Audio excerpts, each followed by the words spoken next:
तेरापंथ धर्म संघ की यशस्वी, वर्चस्वी, ओजस्वी, तेजस्वी साध्वी दीपांगी, जिन्होंने अपने जीवन के अंदर अपना अंतिम चातुर्मास है मेवाड़ के आमेट शहर में करवाते हैं, और उन्होंने अपने दृढ़ मनोबल के साथ के अंदर अपनी शक्ति को तोलकर सभी साथियों को अपने पास में बुलाकर श्रावक श्राविकाओं की उपस्थिति के अंदर बहुत ही दृढ़ परिणामों के साथ के अंदर संथारा व्रत है यह स्वीकार किया था।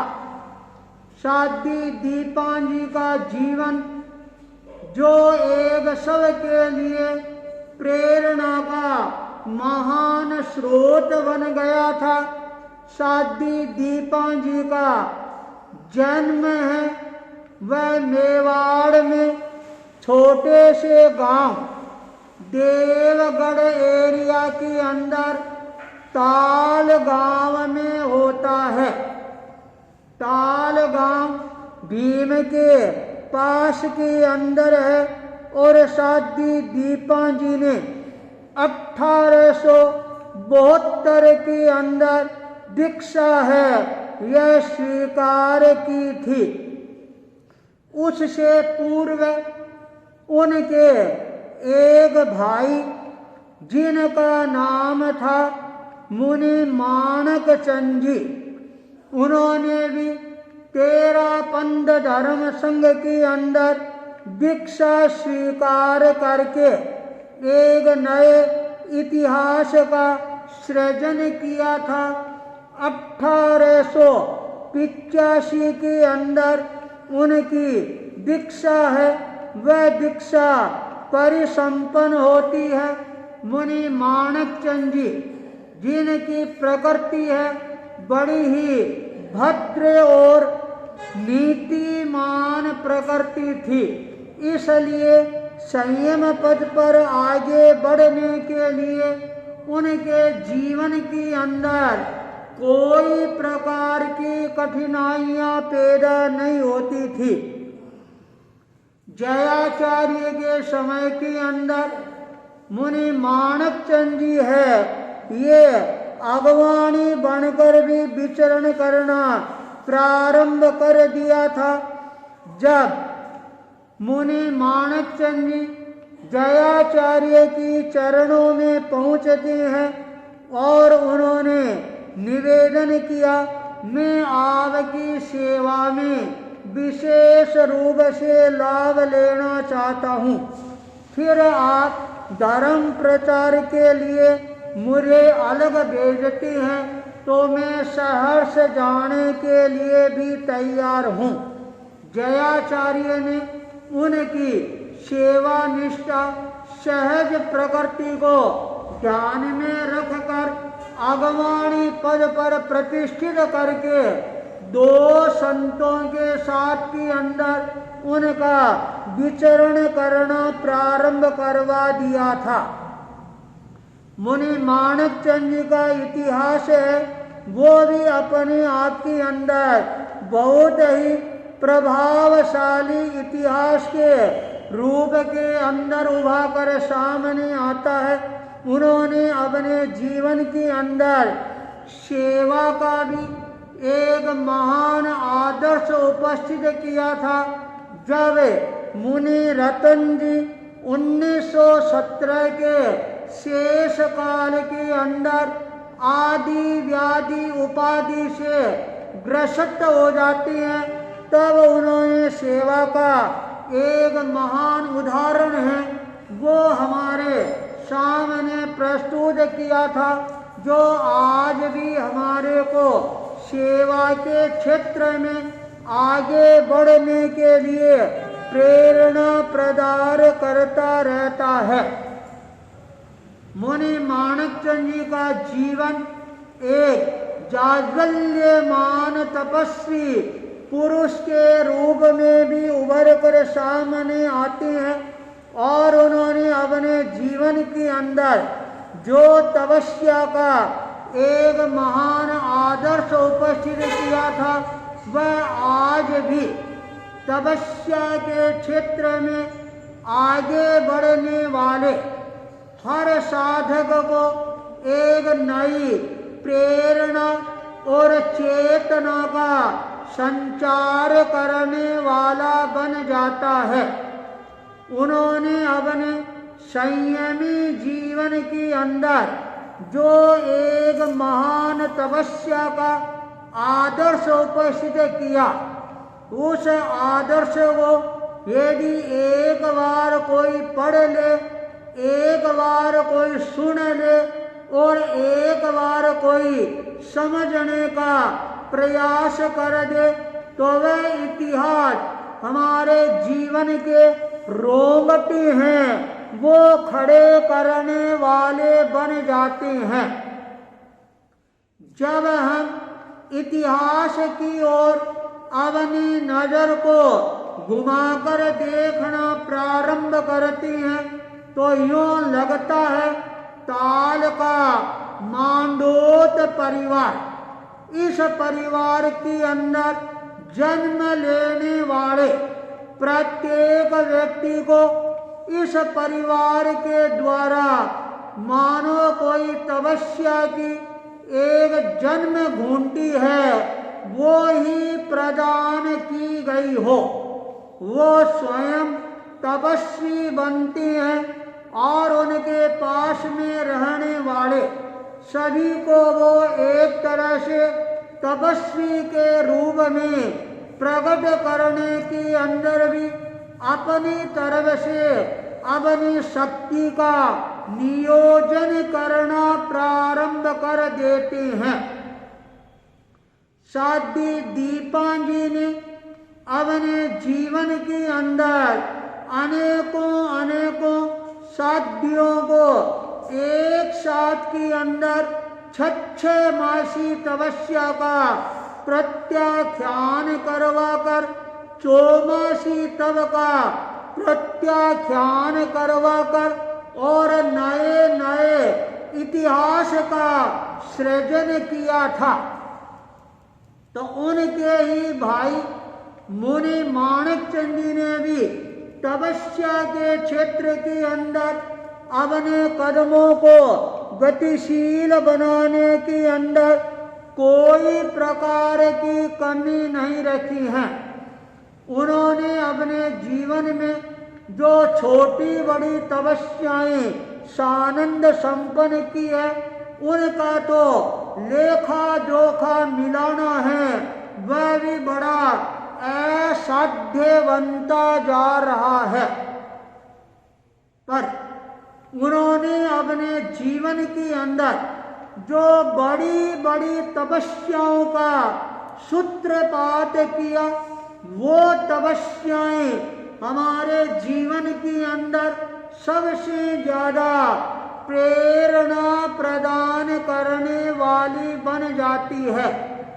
उनका दीर्घ तपस्वी के रूप के अंदर प्रकटीकरण होना और उन्होंने सबसे पहले 1908 के अंदर अपने जीवन के अंदर अपने मनोबल को, संकल्प बल को और आत्मबल को मजबूत बनाकर सबसे पहली बार 75 दिनों की तपस्या का एक साथ के अंदर प्रत्याख्यान किया था।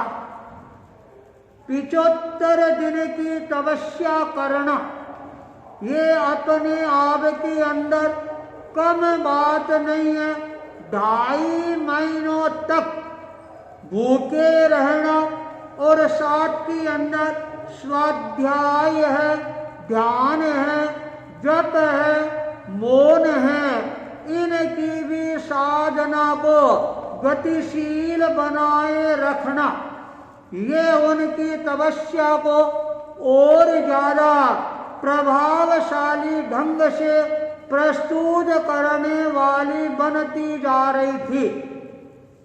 तपस्या के अंदर उनकी जो जागरूकता है, वह जागरूकता हर एक व्यक्ति को अपनी ओर आकर्षित करने वाली बनती चली जाती थी। तपस्या काल के अंदर जब कोई भी संत उनके पास में बैठते और वो कहते, संतों तुम्हारे को मेरे पास में मोम की मक्खी बनकर बैठने की जरूरत नहीं है,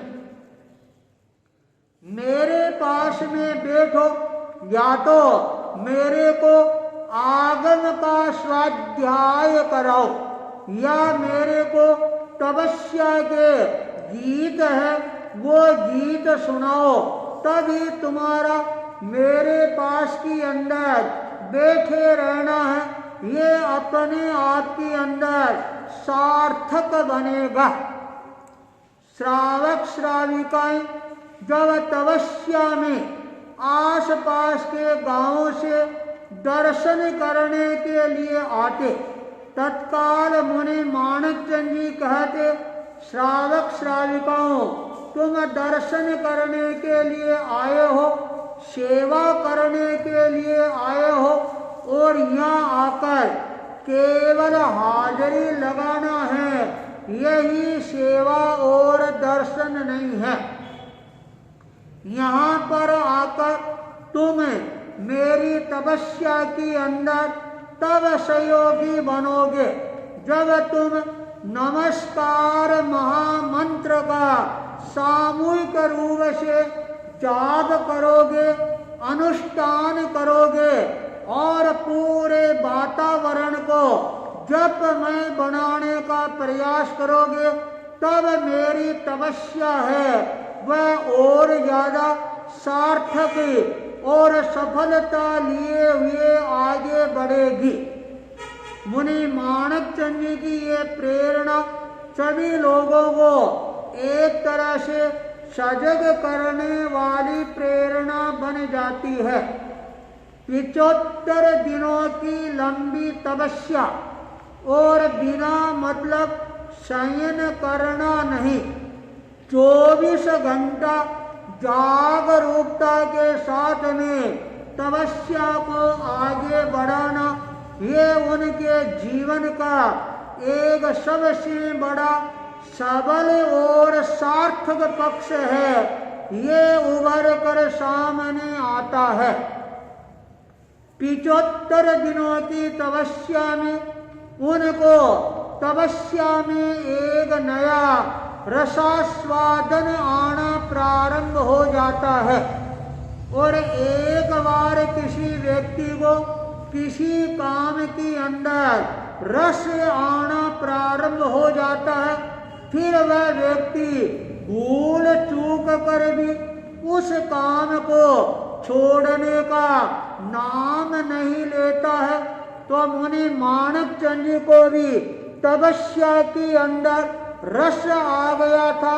1908 के अंदर उन्होंने 75 दिन की तपस्या की और जब 1909 का वर्ष आता है, उस समय वो अपने मन में चिंतन करती हैं, अरे माणक, 75 दिनों की तपस्या जो तुमने कर ली है, अब आगे छलांग लगा और 1909 के अंदर एक साथ के अंदर उन्होंने 90 दिन की तपस्या का प्रत्याख्यान किया।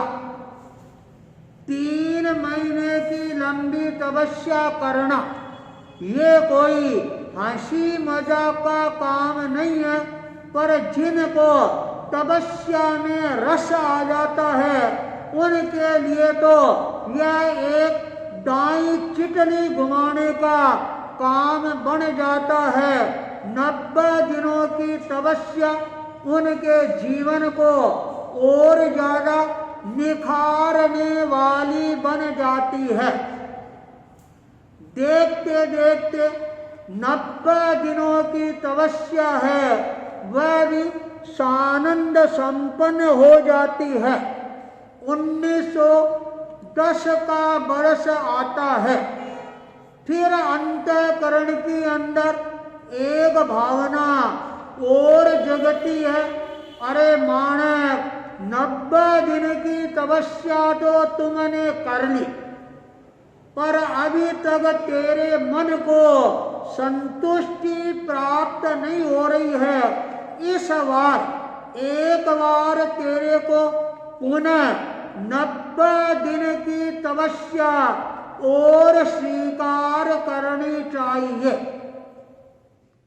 अंतःकरण की प्रेरणा से प्रेरित होकर और मुनि माणिकचंद जी ने 1910 के अंदर फिर 90 दिनों की तपस्या करके और एक नया कीर्तिमान है वह स्थापित कर दिया था। वह तपस्या भी सानंद संपन्न हो जाती है और उसके बाद के अंदर 1912 का साल आता है। 11 के साल के अंदर उन्होंने थोड़ा विश्राम करने का प्रयास किया और जब 12 की साल आती है फिर मन में भावना जगती है, अरे मानव तुमने 2 बार 90 दिनों की तपस्या कर ली है, पर अब भी तेरे मन के अंदर पूरी संतुष्टि की अनुभूति नहीं हो रही है। इस बार तेरे को एक बार 90 दिनों की तपस्या और करनी चाहिए। 1912 के अंदर उन्होंने फिर अपने जीवन में तीसरी बार 90 दिनों की तपस्या है वह सानंद संपन्न करते हैं। जब 1913 का वर्ष आता है मन में भावना जगती है, अब तेरे को क्या करना चाहिए। चिंतन करना प्रारंभ कर देती है। मैंने 90 की तपस्या 3 बार कर ली है, पर 1908 के अंदर मैंने 75 दिनों की तपस्या है वह एक बार की थी, क्यों नहीं इस बार में पुनः 75 दिन की तपस्या है वह एक बार और परिसंपन्न कर लूं। 1913 के अंदर उन्होंने 75 दिन की तपस्या का एक महान उपक्रम है अपने जीवन के अंदर संपादित करने का प्रयास किया और उसके बाद के अंदर 1914 का जब वर्ष आता है पुनः अंतःकरण के अंदर क्या पता क्या भावना जगती है और मन में विचार आता है, मानव 75 दिन की तपस्या तो तुमने कर ली, पर 90 दिनों की तपस्या है यह 3 बार की है, 3 का अंक है, ये अच्छा नहीं होता है, तो क्यों न एक बार तेरे को पुनः 90 दिन की तपस्या और करनी चाहिए। अपने दृढ़ मनोबल के साथ के अंदर उन्होंने 1914 के अंदर 90 दिनों की तपस्या का प्रत्याख्यान करके चौथी बार ये तपस्या प्रारंभ करती है और सारी जनता का ध्यान है वह अपने आप ही उनकी ओर आकर्षित होना प्रारंभ हो जाता है। 90 दिनों की तपस्या 14 में पूरी हो जाती है। 15 की साल आती है फिर मन में चेतना जगती है। अरे माणक, तुमने अभी केवल 4 बार ही तो 90 की तपस्या की है। अरे हिम्मत कर और एक बार तेरे को 90 की तपस्या है ये और करनी चाहिए। 5वीं बार उन्होंने अपने जीवन के अंदर 90 दिनों की तपस्या 1915 के अंदर करते हैं। लगातार ये तपस्या का क्रम है, उनके जीवन के अंदर चलता रहता है। और साध्वी दीपांजी बराबर अपने भाई के सेवा में पहुंचती रहती है और भाई के परिणामों को और ज्यादा मजबूती प्रदान करने के लिए अपनी तरफ से प्रेरणा प्रदान करने में कोई प्रकार की कमी नहीं रखती है। 1916 की साल है। मुनि माणक चंद जी एक बार तपस्या को विराम प्रदान करते हैं और जब 1917 का साल आता है और उन्होंने अपने जीवन के अंदर एक साथ में 76 दिनों की तपस्या का प्रत्याख्यान किया। इस तरह से उन्होंने अपने जीवन को तपस्या के क्षेत्र के अंदर और ज्यादा गतिशील बनाना प्रारंभ कर दिया। और यूं लगता है मुनि माणक चंद जी ने अपनी माणक की आभा और प्रभा को निखारने के लिए तपस्या रूपी छेनी और हथेड़े का सहारा लिया, जिसके कारण उनका जीवन है माणक की तरह देदीप्यमान चमकदार बनना प्रारंभ हो जाता है। 76 दिन की तपस्या सानंद संपन्न करने के बाद उनके मन के अंदर पुनः एक बार विचार आता है।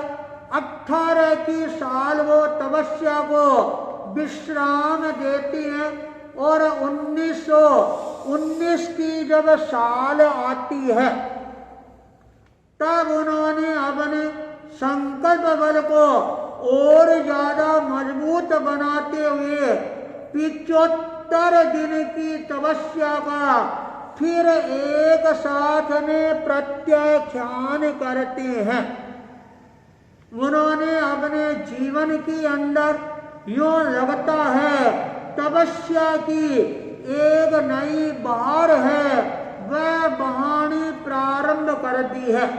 स्वयं मुनि माणक चंद जी तपस्या की उस महान सरिता के अंदर डुबकियां लगाते रहते थे और औरों को भी उस सरिता के अंदर पावन और पवित्र बनने के लिए प्रेरणा है वो प्रदान करते रहते थे। साध्वी दीपांजी की तरह उनके भाई मुनि माणक चंद जी का जीवन है, वह भी हमारे सबके लिए प्रेरणा का महान स्रोत बन गया था। और उन्होंने अपने जीवन के अंदर 75 दिन की 3 बार तपस्या सानंद संपन्न की थी। 76 दिन की एक बार तपस्या की थी और 90 दिनों की तपस्या 5 बार करके उन्होंने अपने जीवन के अंदर एक नए इतिहास का सृजन कर दिया था। मुनि माणक चंद जी का जीवन आज सबके लिए प्रेरणा का एक महान स्रोत बन जाता है। जिस परिवार के अंदर ऐसे तपस्वी और बलिदानी बालक और बालिकाओं का जन्म होता है, वह परिवार वास्तव के अंदर ही पूरे विश्व को एक नई दिशा प्रदान करने वाला बन जाता है। मेवाड़ का छोटा सा गांव ताल और उस गांव के मांडोत परिवार के अंदर जन्म लेने वाला यह युगल साध्वी दीपांजी और उनके भाई मुनि माणक चंद जी ने दोनों ने संयम जीवन ग्रहण करके संयम की साधना के साथ के अंदर अपने जीवन के कल्याण का मार्ग है ये तो प्रशस्त किया ही था, पर अपने दृढ़ संकल्प शक्ति, दृढ़ मनोबल और आस्था बल के साथ के अंदर जो उन्होंने अपने जीवन को जीना प्रारंभ किया, वह जीवन हमारे लिए आज भी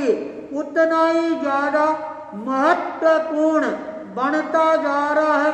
साध्वी दीपांजी का जीवन जब हम पढ़ते हैं तब अपने आप ही हमारे मन के अंदर एक नया रोमांच पैदा होना प्रारंभ हो जाता है। इस पंचम काल में भी क्या ऐसी साध्वी है वो जन्म ले सकती है क्या, जो हमारे को भगवान महावीर के समय के अंदर जो बड़ी बड़ी साध्वियां हुई थी उनके जीवन को चरितार्थ करते हुए दिखला देती है। आचार्य रायचंद जी के समय के अंदर वो एक तरह से साध्वी प्रमुख का काम करने वाली साध्वी थी। जयाचार्य के समय के अंदर भी जयाचार्य को अनेकों बार प्रेरणा प्रदान करने वाली साध्वी के रूप में उभर कर आई और आमेट शहर में जब अपना अंतिम चातुर्मास करती है और दृढ़ मनोबल के साथ में सिंगनी की तरह गरजती हुई दहाड़ती हुई और जब वो उच्च स्वर के साथ उच्च परिणामों के साथ संथारे व्रत को स्वीकार करती है, सारे आमेट के अंदर एक नई हलचल पैदा हो जाती है। मुनि माणक चंद जी की तरह साध्वी दीपांजी ने भी जो आदर्श हमारे सामने उपस्थित किया वह आज भी प्रेरणा का महान स्रोत बन गया है। साध्वी दीपांजी आमेट में संथारा कर चुकी है और 13 बंद धर्म संघ के चतुर्थ आचार्य द्वयाचार्य लाडनों में चातुर्मास करवा रही है। उनके मन में भावना जग रही है। चातुर्मास परिसंपन्न होते ही लाडनों से लंबे लंबे विहार करके आमेर पहुंचकर और साध्वी दीपांजी को दर्शन देनी है। जयाचार्य अपनी तैयारी कर रही है और इधर साध्वी दीपांजी अपनी तैयारियां करनी प्रारंभ कर देती है। इसी मंगल भावना के साथ ओम अरहम।